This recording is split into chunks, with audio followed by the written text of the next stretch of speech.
Australia, 1984. The forecourts had never been more crowded. New names, new badges, new promises on every window sticker. And right in the middle of all that choice, some families walked away with cars that cost them years of headaches. The one at number 1 today was built on a platform General Motors called the future of the family car. Australian owners called it something else entirely. We'll get there. The 1980s rewrote Australian motoring faster than any decade before it. Japanese imports were everywhere. Local manufacturers were scrambling, chasing European platforms, rebadging foreign cars, making bets they couldn't always back up, and families caught in the middle sometimes paid for those bets with their own money. 10 cars, counting from 10 down to 1, and that number 1, a very specifically Australian embarrassment. Number 10. The Mitsubishi Sigma GH, 1982 through to 1987. When Mitsubishi absorbed Chrysler Australia in 1981, the Sigma came along with everything else. It was already a few years old by then, but the pitch was unchanged. A proper full-size family car that could go up against the Falcon and Commodore. The 2.6-litre Astra engine was the main problem. Timing chain noise became a recurring complaint. At highway speeds, some versions developed a vibration that dealers couldn't seem to permanently resolve. Rust appeared in the lower sills and wheel arches ahead of schedule. And for a car positioning itself as genuine competition to the big two, falling short on refinement was a particularly expensive place to get caught. The Sigma had the ambition. It just didn't have the execution to back it. The next car on this list had almost no ambition at all, which turned out to be its own kind of failure. Number 9. The Ford Meteor. GA Series, 1982 to 1985. Ford introduced the Meteor as a rebadged Mazda 323, a small family car with a familiar badge and a less familiar name. The fundamental problem was that the Mazda 323 it was based on was already available, at a similar price, in the same dealership network. So buyers who looked carefully enough found themselves comparing a Ford-badged Mazda against an actual Mazda and often couldn't find a convincing reason to choose the Ford. Quality control on early Australian examples had its inconsistencies, but the deeper issue was structural. The Meteor was competing against its own twin, and the twin had the better name recognition. Ford discontinued it in 1985.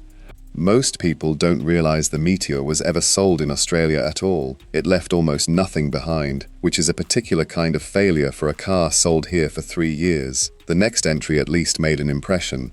Unfortunately, the impression was mostly how quickly it became obsolete. Number 8. The Holden Gemini, TF and TG Series, 1982 through 1985. The Gemini had been around since 1975, and by the early 1980s you could feel every one of those years behind the wheel. The 1.6-litre engine was reliable enough. That's about as far as the praise stretched. By 1982, Japanese competitors had moved the small car market forward significantly. Newer platforms, better interiors, more space for the same footprint. The Gemini's cabin felt like a different era. The handling was from that era too. Here's a detail most people miss. By the time the TG arrived in 1984, Holden was already preparing its replacement. And even that replacement, which we'll get to shortly, came with its own problems. The Gemini's failure wasn't dramatic, it just didn't keep up. And in a market moving as fast as the 1980s Australian one, not keeping up was enough to land you on a list like this. Number 7. The Renault 18. Sold in Australia through the early 1980s, the Renault 18 appealed to families who wanted something different, something French, something that wasn't a Holden, a Ford, or a Japanese rebadge. The 18 was roomy, interesting, and had a kind of quiet personality that stood apart from the mainstream. For the first couple of years, it usually delivered on that. Then came the rust. The Renault 18's sills and floor areas could corrode in Australian coastal conditions at a pace that shocked owners who expected European build quality to mean something. And when things went wrong, the electrics, the mechanics, parts were slow to arrive and expensive when they finally did. Dealers outside the major cities sometimes couldn't source them at all. The Renault 18 was the car that rewarded curiosity for a while and then penalized it at length. The next entry was more straightforward. A Ford that couldn't quite justify why it cost more than the car it actually was. Number 6. The Ford Telstar TX5.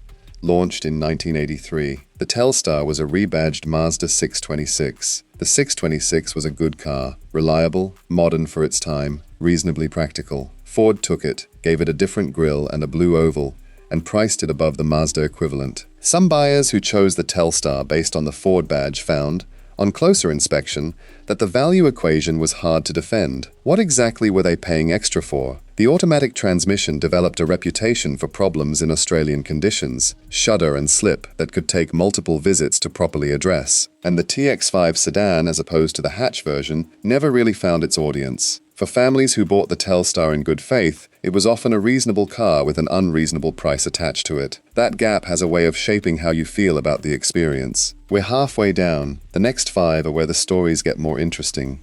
Number 5. The Holden Barina, ML Series, 1985. The Barina was a rebadged Suzuki Swift, a 1.0-litre 3-cylinder city car with narrow dimensions and a modest price. For what it was built to do, it wasn't a bad machine. The problem was what families expected it to do. Have you ever driven 4 hours on an open Australian highway in a car clearly being pushed past its limits? The engine working harder than it should, the whole car vibrating with effort, the overtakes feeling genuinely optimistic? That was the Barina experience for families who bought it thinking small but modern, and discovered city only, further down the road than they'd planned. It was sold as a Holden, it was a Suzuki, it was designed for European urban use, and Australian families buying it for school runs and supermarkets were fine, until they weren't. The next car failed with more consequence. Number 4. The Chrysler Mitsubishi Sigma Scorpion, 1980 to 1982. The Scorpion was a fastback version of the Sigma, a stylish body option that gave it a different silhouette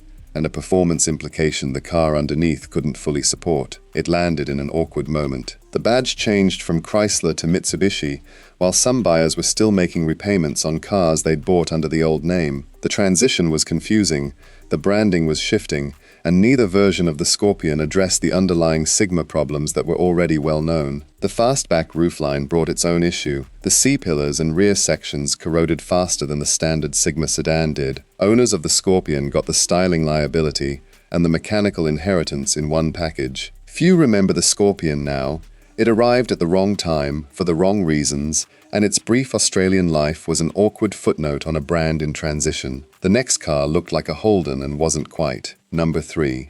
The Holden Astra, LB and LD Series, 1984 to 1987.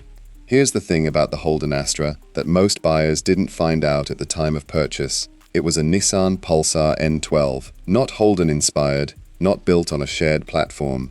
A Nissan Pulsar, given Holden badges, sold as Holden's modern small car replacement for the Gemini. The discovery tended to arrive gradually: a service visit, a curious look at a chassis plate, a conversation with a mechanic. And for buyers who had chosen Holden specifically because it felt like an expression of Australian automotive loyalty, finding a Japanese car wearing Australian clothing felt like something had been taken from them. The build quality on Australian examples was inconsistent. The interior plastics were brittle in a way that became apparent quickly. None of it was catastrophic, but the gap between what people thought they'd bought and what they actually had was wide enough to generate real grievance. And I want to say this now. Number 1 took exactly this kind of broken promise and multiplied it to a scale that still gets talked about. One more first. Number 2. The Ford Falcon EA, late 1988. The Falcon name meant something in Australia. Years of reliable service, strong performance, and genuine loyalty had built a reputation that wasn't easily shaken. The EA shook it.